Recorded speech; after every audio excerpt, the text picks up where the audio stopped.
Hey, what's up guys, my name is Sean Arnold and welcome to a follow-up episode from the last for Yu-Gi-Oh! Legacy of the Duelist online ranked duels. In the last episode I said I wanted to go through the process of improving a deck over a couple of days.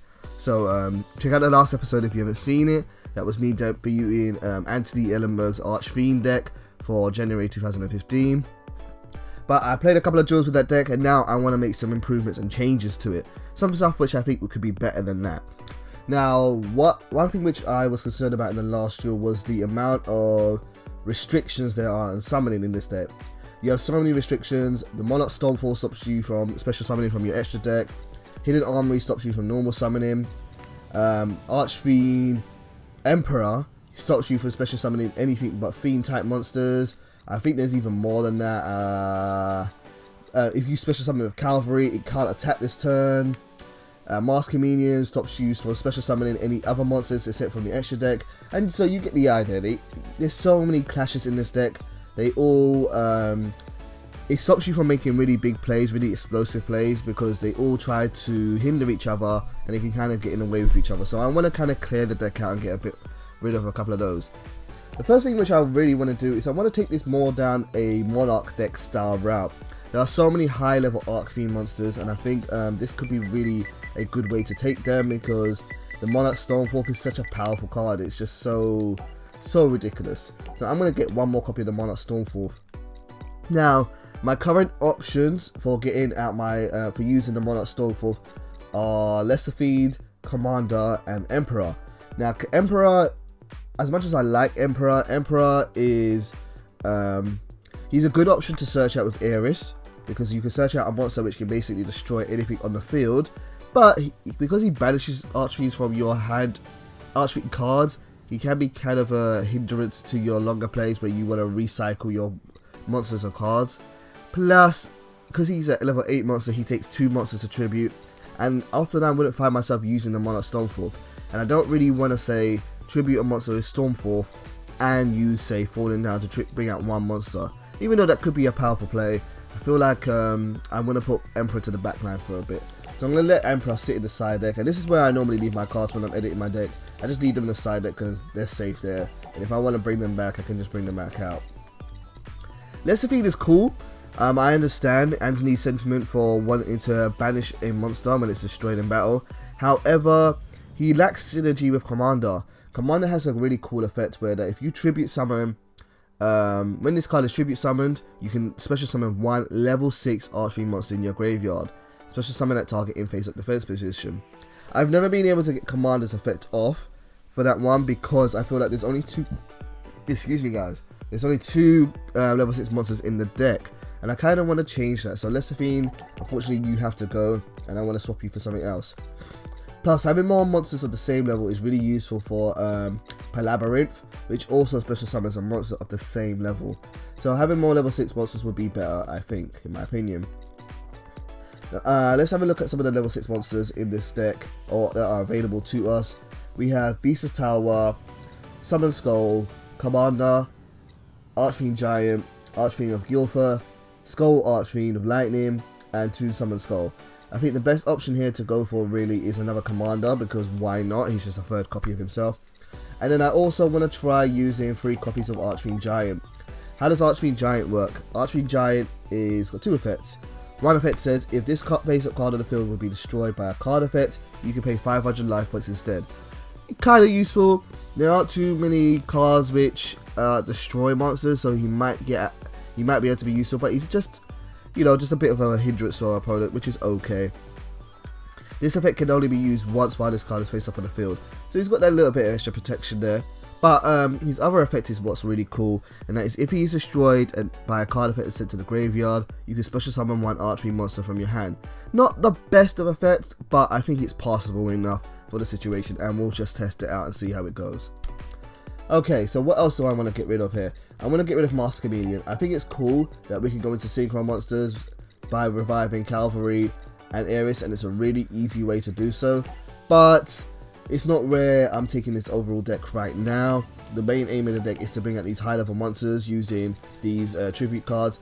Falling Down is like my deck's version of Soul Exchange, and so I kind of want to focus more in that direction. Okay, anything else that I want to change? Let me think about this. I want to take out the Dark Holes. I don't think there's any reason just to be playing Dark Hole or Torrential Tribute just because your monsters aren't afraid of getting destroyed. I think having Raigeki is still a better choice than Dark Hole. And there are other cards which, oh, I had the Raigeki there already. And there are other cards which you can put in which are better for stopping summons and whatnot, which I want to put into this deck. Okay, so let me think about this now. Now that the tuner monsters are gone, I have to get rid of the synchro. So bye bye synchro monsters. Don't need you anymore. I still like Archfiend Ares. Archfiend Ares is the best card really. I think Tour Guide still works well here. Cavalry really works well here, or can work well here. I don't think he's always the best option, but he can kind of work well here. So I'll keep him there for the time being.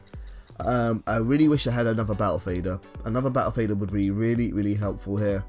Let me think about this. I might have to go and farm one. I need some points and I might need to go to the card shop and get another one. I think having Battle Fader would just be good for an extra bit of defense here. But unfortunately I don't have the one copy, so I can have to stick with that until I get more points. And that means I have to go and farm the single player mode, which I don't always like doing. I like just playing it against other real people. Gonna get rid of Hidden Armory. I like Hidden Armory. It's great for searching, but I don't want to stop my normal summons. If I need to tribute summon, I want to do it straight away. I don't want to have to wait a turn just because of Hidden Armory. So get rid of Hidden Armory. And Supply Squad. I'm going to get rid of Supply Squad. Supply Squad's not bad. I'm going to leave one copy there. Supply Squad's not bad, but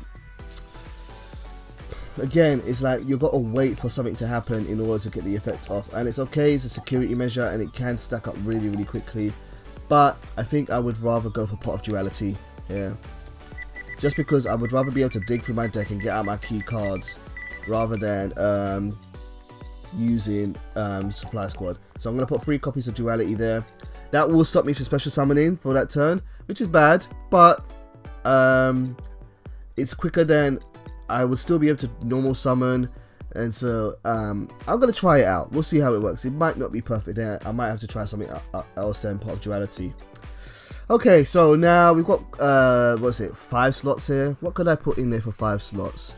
Let me think about this. I could put in some kind of defense. I could have put in some kind of negation. But I think really the best way to go, Okay, so back here now, I've decided I'm going to go for Compulsory and Bottomless. I think that might work here. I put in Compulsory, Bottomless, Solemn, Vanities, so maybe that will give me some protection there for back row, but we'll test it out and see. If I don't like it, I'll just change it. Not too sure about Call of the Haunted now. Could still be useful here. Kind of like Archfiend's Roar a bit more because it's searchable thanks to Ares. But might get rid of Call of the Haunted. Actually, I might. It's hard to say. Yeah, I'm gonna get rid of Call of the Haunted for now, and I'm gonna add in. Okay, so this is what I'm gonna go with for the time being. I'm going to go with a copy of March of the Monarchs just to try it out because I have a lot of tribute summon monsters. I have 3 copies of MST just to do with the back row. I've gotten rid of Call of the Haunted. I've left 2 copies of Archfiend Roar because they're searchable, and yeah, this is what I'm gonna test out now. So I'm going to add in a couple of XE monsters here, guys, but I'll probably do that off camera just to save some time here. And I'll see you guys in a minute when I get into a duel. So, see you then. Okay, so here we are at a duel. This is not actually the duel which I followed up from originally, from doing the deck profile and showing my improvements on the Archfiend deck. That guy decided to go and rage quit on me, and I don't know if I'll show that video. I thought it was actually going really well, but you know, he rage quit on me, and I did say I don't want to put that up. I think this guy ends up rage quitting too, but at least I get a good duel out of it. And as you can see here, he is playing Light Swans. Light Swans are still quite popular. A lot of people still go to Light Swans because of their milling power to dump things in the graveyard and recycle them. But this is not like my opponent got too lucky with their first couple of cards. He had to dump Judgment Dragon and another Raiden there. And those cards aren't really what Light Swans are looking to dump into their graveyard. They're looking for more Fenris or Wolf. But my opening hand here is not too bad as well. I've got 2 level 6 monsters and I've got Falling Down and Snatch Steal. So what I'm going to do here is I'm going to take my opponent's monster and I'm going to tribute summon it, or tribute it for a tribute summon, because in a light sworn deck you've always got to be careful of running into hand traps, particularly Honest, that might mess up your day there. So I didn't want to just bring out my monster and attack them. I would rather get rid of their monster so they can't use things like Honest. Although if they have Battle Fader, that would still work. Although I only see really Battle Fader in, say, Chaos Light Sworn decks. Pure Light Sworn decks don't really often run cards like Battle Fader. So I'll put down 2 cards in the field. One is Archfiend's Roar, one is Vanity's Emptiness. If I can get Vanity's Emptiness off, that would be really, really great, because I could shut down a lot of my opponent's big plays, especially with their milling. My opponent's going to activate Realm of Light. Realm of Light is a field spell card where each time a card is sent to my opponent's graveyard, they put 1 shine counter, I think, onto the card.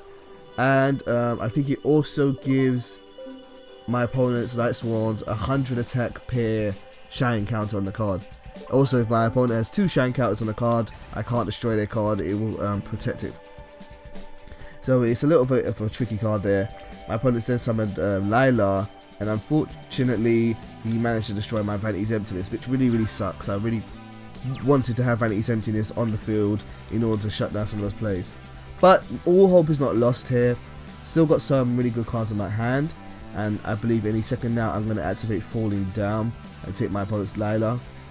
I'm just checking out Shine Castle here, making sure that what's it called? Castle of Light? I can't even remember, I can't read it from here properly. But I'm looking at my opponent's field spell cards just to check what it does, and now I've got my opponent's Lila. Now I have made a mistake here. I actually was hoping to take Lila and turn it into attack and activate its effect, but I didn't realise that Lila can't change until the user's next turn. So unfortunately I can't change the battle position and can't use Lila for this turn. But that's okay, I can still tribute Lila off. I don't know if I'm going to do that, maybe I will, maybe I won't, but we'll see. Yeah, it looks like I'm going to change my mind, and I'm going to bring out a... Am I going to do it? I don't know, I guess I'm contemplating here. We'll see. Yep, I'm going to do it. I'm going to bring out another Archfiend Giant, tribute of Lila, get rid of that monster, and bring out 2 Archfiend Giants now. This is really good because Archfiend Giants have a protection effect. They can protect themselves for 500 life points, and I actually have some rank 6 monsters as well to use. One of those is a Constellar monster, but I'm not going to use him right now because I'm going to go for the damage. So I'm going to attack with both Archfiends, and that's going to deal 4,800 damage to my opponent, leaving them with just 800 life points left. So I'm in a really good position here, should be able to push for the win, assuming my opponent doesn't somehow, I don't know, get both my monsters off the field. Even Judgment Dragon won't destroy them because, because they can protect themselves for 500 life points, but we will see. So my opponent is normal summon Raiden. Raiden is now going to mill 2 cards to the graveyard and add 1 Shine Castle to the field spell. And he went into his battle phase. That made me think he has Honest in his hand. Well, it could have been a mistake, who knows. So I'm going to be careful. And yeah, he managed to get, what's it called? It's Felis, not Fenis. He's managed to mill Felis, who has special summoned itself to the field because he got sent to the graveyard from the deck. So my opponent's got some field presence on the field, but I should, if I'm careful enough, should be able to win this turn. Now I'm actually going to make a mistake here. Actually made a bit of a botch, and this is kind of one thing you got to watch out for when playing an Archfiend deck, and I'll show you that any second now.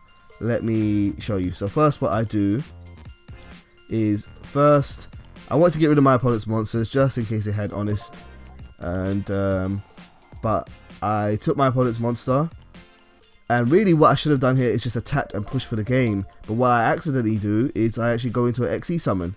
Don't know why I did that. And because I got rid of my Archfiends, technically because they're being used for XE materials now, because I got rid of my Archfiends, I wasted Falling Down, and Falling Down has now gone to the graveyard because there are no Archfiend cards on the field. That was a really dumb play. Shouldn't have done that. However, this rank 6 monster has a cool effect where I can detach 1 card and send 1 card back from the field or graveyard to my opponent's, to their owner's hand. Now, I was a little bit confused at this point. I'm pretty sure the text says you can send 1 monster from the field or the graveyard to the opponent's hand. However, I wanted to return my own Archfiend back to my hand, but it didn't seem to work. I'm not quite sure why. Anyway, I'm going to attack my opponent's monster. I'm going to do 500 life points. Really botched up there. I should have been able to win this turn, but I didn't. Bit of a mistake on my part there. And again, why didn't I use Archfiend Raw? Could I not special summon this turn? Making mistakes. It's still learning, still in the process of learning and developing strategies there. I should have used Archfiend Raw and just attacked for the win, but I guess I didn't recognize that I could do that. Anyway, my opponent's turn now. My opponent still has every opportunity to make a comeback in a Light Sworn deck. They're very good at making big plays, but it doesn't look like they have really too much to do here, so they've set down a monster face down on the field. And what I think is going to happen here is I'm going to activate this Constella's effect again, and I'm going to bounce my opponent's face down card back to their hand, and I should be able to swing for the game. So this will be the end of the duel here. If I remember correctly, Fungal actually does disconnect at this point. I don't think I'm actually going to get to... Yep, there it goes. But there's a little bit of an example of how the Archfiends work, guys, and I'm going to keep on improving this deck and seeing how far I can go with it. So thank you for watching as always. Much love, take care, and goodbye.